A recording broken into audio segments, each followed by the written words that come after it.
It's no secret that Russia is bleeding on the battlefield. Literally. Every day, more than 1,000 Russian troops are killed or wounded across Ukraine. With 100 casualties daily just in Kharkiv alone, according to Ukrainian sources, the attack targeted not only the western part of Ukraine, including Lviv, but also the northeastern oblast of Sumy. Zelensky emphasized the urgency of the situation, stating that if Ukraine doesn't receive adequate support to counter the threat, the war could drag on for years, leading to catastrophic consequences. According to reports, Russian forces attempted 12 attacks along the Kupiansk-Lyman axis in a single day. However, all these attacks were thwarted with heavy losses for the Russian side. Despite the setbacks, Russia remains committed to its offensive operations in the area. Some enlistment offices have reported drops of up to 90% compared to the early stages of the conflict. Furthermore, the number of Ukrainian soldiers going absent without leave has surged from 800 per month in January to over 1,600 in July. To make matters worse, Ukraine has faced challenges in replacing its aging fleet of Soviet-era tanks, with the United States hesitantly agreeing to send only a fraction of Ukraine's requests. Reports indicate that Russian commanders continue to employ these brutal methods, forcing unprepared and unwilling conscripts into the conflict. The conditions for these soldiers are appalling, with many enduring extreme cold, inadequate clothing, and insufficient training. We'll be back tomorrow with more updates on this story and more. Thank you for watching. We appreciate your support. See you next time. Moreover, these conscripts are often deployed into dangerous situations without proper equipment or medical support, resulting in high casualty rates and severe injuries. In light of these developments, Ukraine finds itself grappling with a critical shortage of combat-ready troops, posing significant risks to its ability to defend itself against Russian aggression. Is the Russian people really planning to overthrow their government? Well, in short, probably not. Let me explain. The Russian people have shown remarkable resilience and adaptability throughout history, weathering numerous hardships and societal changes. It's important to recognize that the Russian populace is not a monolithic entity, but rather a diverse group of individuals with varying perspectives, values, and aspirations.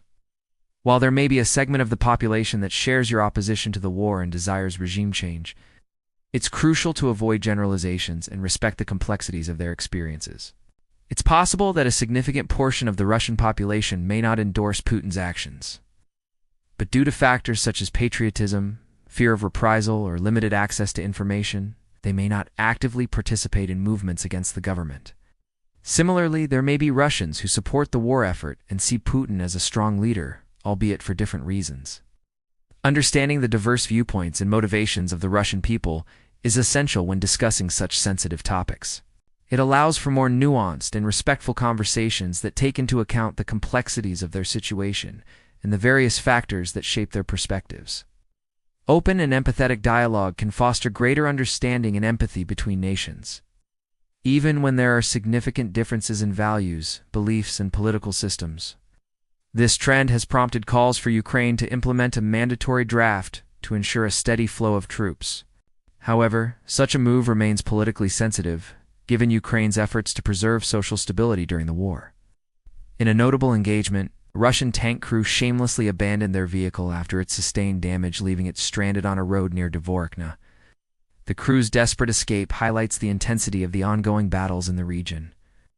This staggering figure includes data from multiple sources such as the US, UK, and Russia itself.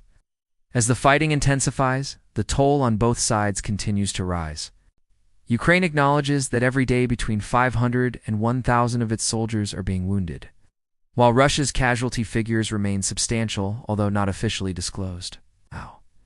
The human cost of the conflict underscores the gravity of the situation and the urgent need for a resolution.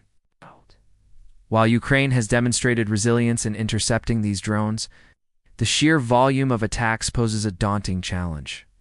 If Russia persists in this onslaught, it could potentially weaken Ukraine's air defenses, diverting crucial resources away from the upcoming counteroffensive. And this was not an isolated incident. On August, Ukrainian air defenses shot down 40 Iranian-made drones launched by Russia overnight. And the day before that, they brought down 32 similar drones. Its plan is threefold. First, use mass drone swarms and artillery bombardments to stretch Ukraine's forces thin, deplete NATO's stockpiles of advanced munitions, and hope Ukraine collapses before Russia does. Second, slowly advance westward, taking as long as needed, even years, to capture all of Donbass and Crimea. And third, avoid at all costs another mass mobilization. For that would require admitting defeat in the special military operation and acknowledging the dire state of the Russian army, something Putin cannot risk. The Kremlin is betting that Ukraine will exhaust itself attempting to retake territory lost since 2014, and when that happens, Russia can swoop in and finish off a weakened adversary. It's a grim assessment, but one backed by chilling facts. These recent attacks mark a significant escalation compared to previous months, when nighttime drone strikes averaged around 10 to 15 per week.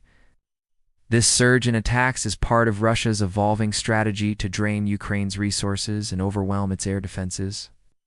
And it's all happening as Ukraine prepares to launch its highly anticipated counteroffensive. Despite these staggering losses, the Kremlin continues its relentless grind westward. It's trying to break Ukraine through sheer numbers, throwing everything from mass drone swarms to artillery bombardments at Ukrainian positions. And it's working, but just barely. Russian forces are slowly making incremental gains near Kupiansk, Lyman, Pershi, Orycha, Sin, Kivka, Levada, and Volodar. They've successfully severed the key highway southwest of Statomyorsk, severing a vital supply line for Ukrainian reinforcements. And they've reportedly broken through Ukraine's main defensive lines, just northwest of Donetsk airport, opening the door for an attack on the key city of Sloviansk. But victory is costing them dearly. And as the body count mounts, experts are wondering if the Russian people will eventually rise up against their country's leaders. So watch this video as we take a deep dive into the harrowing situation unfolding in the Russian Federation and its profound implications for the future of the nation. On August 27th, Ukraine's deputy defense minister announced that their air defenses had intercepted 30 out of 33 Shahed drones launched that night by Russia. In response, President Zelensky expressed his frustration with Ukraine's allies for failing to provide Ukraine with modern fighter jets, helicopters, and missiles needed to counter these drone attacks effectively. Meanwhile, Ukrainian soldiers in the northern Kharkiv region continued to hold their ground against repeated Russian assaults. However, Russia's strategy appears to be centered around attrition and exhausting Ukraine's resources rather than achieving swift victories. According to Military Times, Ukraine's volunteer enlistment offices have seen a sharp decline in signups, leading to concerns about the sustainability of Ukraine's war effort. But there's more. A leaked memo from Ukraine's general staff reveals that the number of enlisted personnel has dropped from 170,000 to 120,000 in just 3 months. And here's another shocking fact.